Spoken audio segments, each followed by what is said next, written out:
Hello, welcome to this pretty gritty video and to the start of my 12-hour walk. I listened to a podcast a short while ago where they were interviewing Colin O'Brady, who I hadn't heard of before, but he's an ex-professional triathlete from America, and then after that he's gone on to become a bit of an adventurer. So he's done things like a solo crossing of Antarctica, he's climbed some of the highest peaks in the world and that kind of thing. So I got the book, and it is called The 12-Hour Walk, and it is about how during lockdown he went off and he did a 12-hour walk from his doorstep, and he found that to be an incredibly powerful thing, and he wanted to then encourage other people to go on their own 12-hour walk. So I was kind of intrigued by it and got the book off the back of having listened to that podcast. I wouldn't say you need to get the book to be able to do a 12-hour walk, but it has been quite an interesting read. So throughout the book he talks about something called the possible mindset, and he kind of keeps drilling that into you, that you need to have this possible mindset and to go out and attack your life in a basically thinking that you can do things rather than you might not be able to do them. I think there is a lot of truth in that. He also talks about living your life on a spectrum from 1 to 10, and how most people probably cruise through the majority of their life experiencing mostly kind of 4s to 6s, but that actually he believes you need to appreciate the 1s and 2s, so the really bad days, to fully be able to get the most out of the days that are the 9s and the 10s. So I know what he means by this. It's kind of that painful thing, suffering, like in a marathon. The back end of a marathon isn't an enjoyable thing, it really hurts like hell, but then when you've finished and you've completed it, the euphoria that you experience as a result of having put yourself through those 1s or 2s of discomfort at the beginning makes the 9 or 10 when you've finished all the more worthwhile. So I kind of get what he's saying there. What I would say about the book is that the language in it is really peculiar. It is almost like it's been written in a different language and then translated, and then just hasn't been proofread at all. So there's bits of it where you read a paragraph and then you end up having to read it again because it just hasn't made any sense at all. So although the message in the book is clear and I have enjoyed reading it, I would say it's not the best written book in the world. It certainly could have been written with better language and better grammar, but you'll see what I mean if you decide to read it yourself. So Colin says before you go on your 12-hour walk, you should give some thought to what you're kind of going to try and get out of it. You also are supposed to turn off your phone, or at least have things on silence, no social media, that kind of thing, so that it's just you and your thoughts for the full 12 hours. So that's going to be kind of interesting. I don't get a huge amount of time all to myself, certainly never 12 hours all to myself. The only time that I really would spend big chunks of time on my own is when I do marathon training, once I get up to kind of my longer marathon runs, but even then they're only kind of 2 3/4, maybe 3 hours of just me and my own thoughts. And I know from past experience that just that small amount of time on my own allows you to kind of mull your thoughts over. I quite often come home and have had crazy ideas, or come up with things that I've thought of when I've just had time on my own. So to be honest, I dread to think what kind of things I'm going to cook up in 12 hours, but I'm quite looking forward to just seeing what that's like, and where my thoughts do take me with that much time just inside my own head. So the route that I have chosen for my 12-hour walk is this one, the Welcome Way, which is a 28-mile circular walk, and it just says on the book that it's connecting the communities of Otley, Burley and Wharfedale and Baildon. So this is right on my stomping ground. There will be lots of sections of this route that I have walked or run before, but I've certainly never joined them all up, and I'm sure there will be sections of it that I'm not familiar with. So from where I live, I should be fairly easily able to join the route.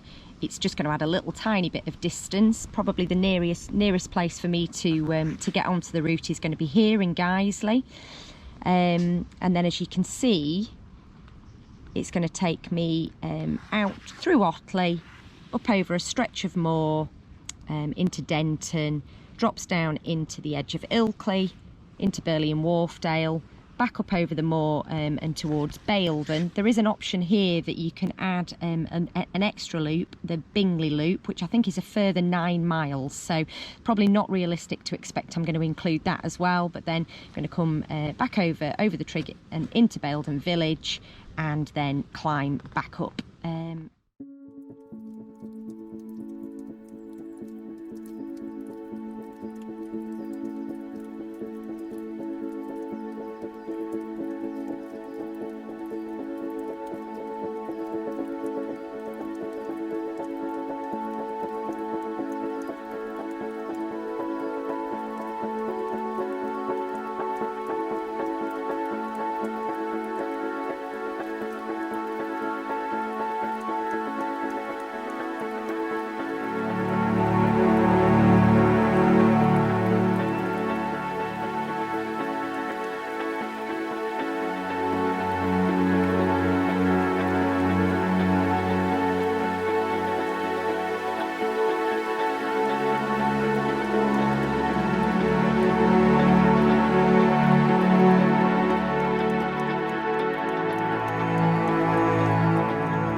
In and I've decided to stop and have something to eat. I set off this morning at about 8:20, which was an hour later than I'd wanted to set off, but it was pouring down and I ended up giving the girls a lift to school, which delayed me a little bit, and I didn't really want to get soaked, but as it was, I did set off and it was still raining, and it rained for the first 2 hours, so everything got a little bit soggy.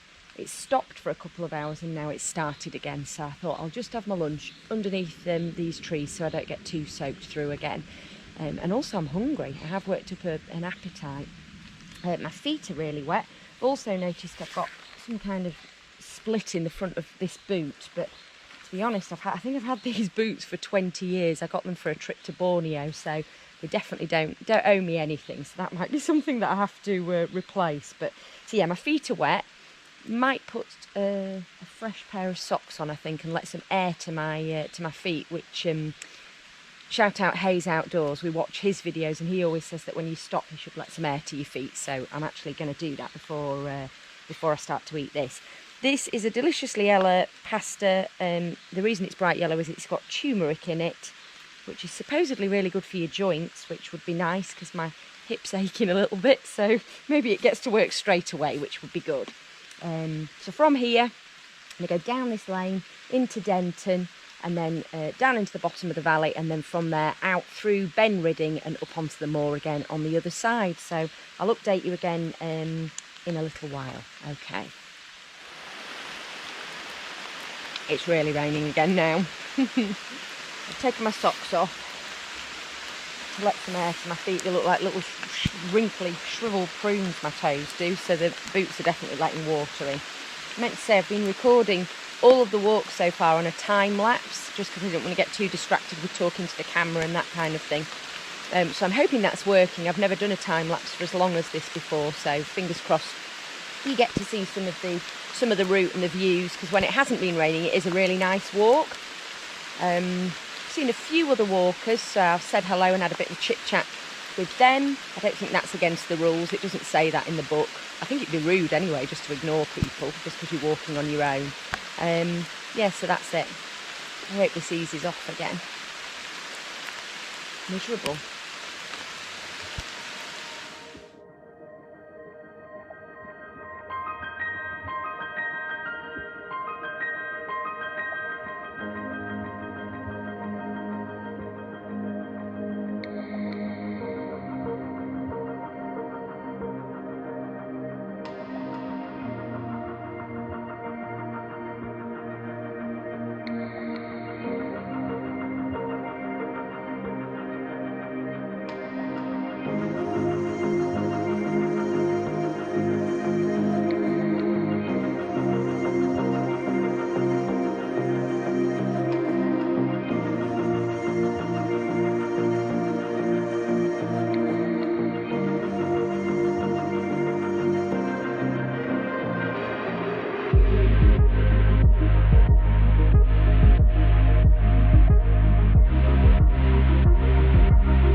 So I've just stopped to take off my waterproof trousers because I don't need them anymore.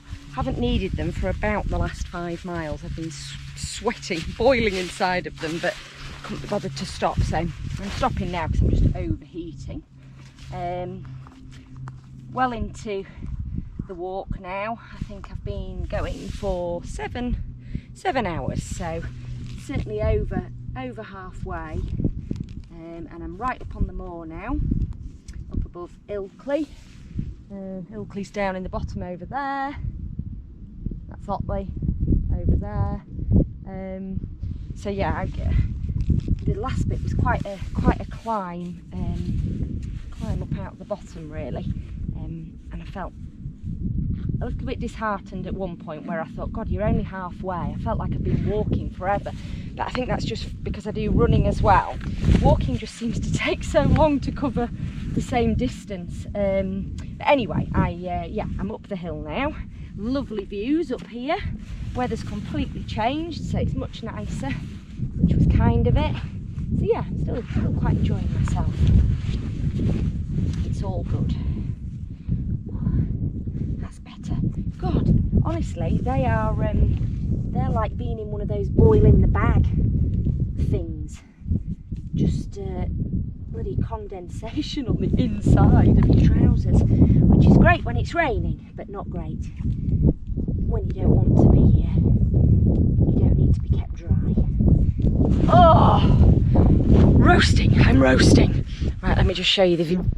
We've got Baildon somewhere over there in the distance, which is where eventually I'm going to wind round and then drop back down into Baildon.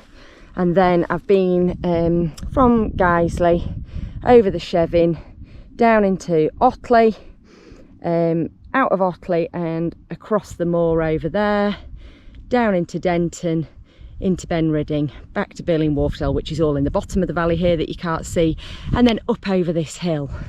It's some route, let me tell you. It is some route. I think I've only once had to come off the actual route for some cows that were scaring the bejeez out of me and they weren't moving out the way, so I climbed over a fence and skipped along through a few fields, which has added a little bit of distance, not much but a little bit, just to get back round to where I needed to be.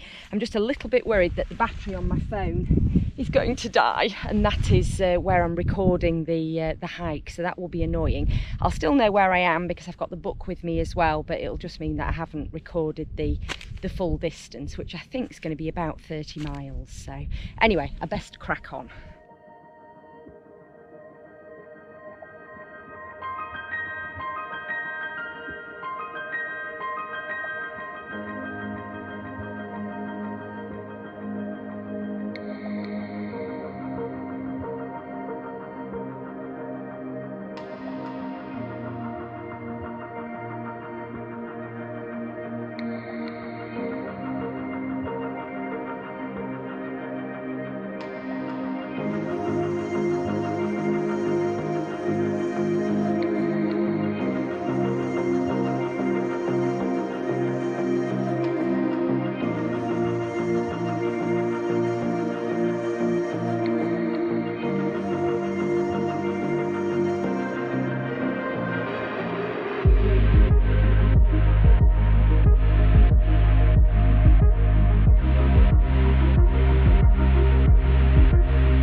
Right, I've just stopped and put plasters on 3 of my toes because I could feel that I was starting to get blisters on them. So let's try and do some damage limitation. I think I'm going to stop and get a drink when I get into Baildon. Something nice and cold and fizzy.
I'm almost home.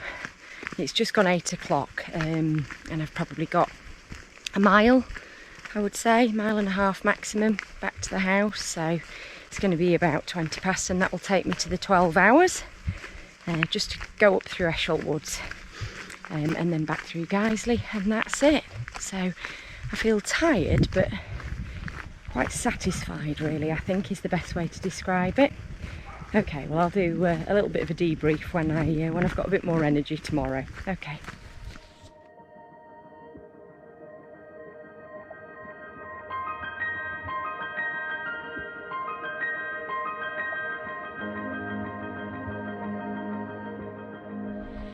It's been a few days now since my 12-hour walk, and I just wanted to share my thoughts of the day with you and how it had gone. First of all, 12 hours is a long time. It felt like I was out for ages. That's because 12 hours is ages. The route itself was absolutely gorgeous. Lots of bits of it that I was familiar with, but also some nice new parts of the route that I'd never walked on before. And certainly the stretch over the moor back towards Baildon when the sun came out was absolutely glorious. I spent quite a lot of the time thinking about, well, I suppose feeling grateful. I was grateful to be out and enjoying the gorgeous countryside that we're lucky enough to live close to. Grateful that my legs and my body were able to let me do that. So lots of positive thoughts, I would say, as I was going round. Started to feel a little bit tired and grumpy towards the back end of it, certainly once those blisters had started to appear. I suppose that's where Colin's saying about experiencing the lows, and my feet were really hurting. But then I did feel incredibly satisfied at the end of it that I'd done what I'd set out to achieve and completed the whole route, which my phone did die, so I wasn't able to record the whole route and put it on to commute, because there's a section that's missing from Baildon and then Esholt and back home, but the total distance was just over 30 miles. So yeah, decent walk. I would definitely recommend having a go at it if you can manage to put those 12 hours aside for yourself and go and do your own 12-hour walk. I definitely think it's a nice thing to be able to do. It'll give you a real sense of achievement. Certainly give you plenty of time with your own thoughts and let you clear your head a little bit. Anyway, I hope you enjoyed the video. Thank you for watching, and see you again next time. Bye.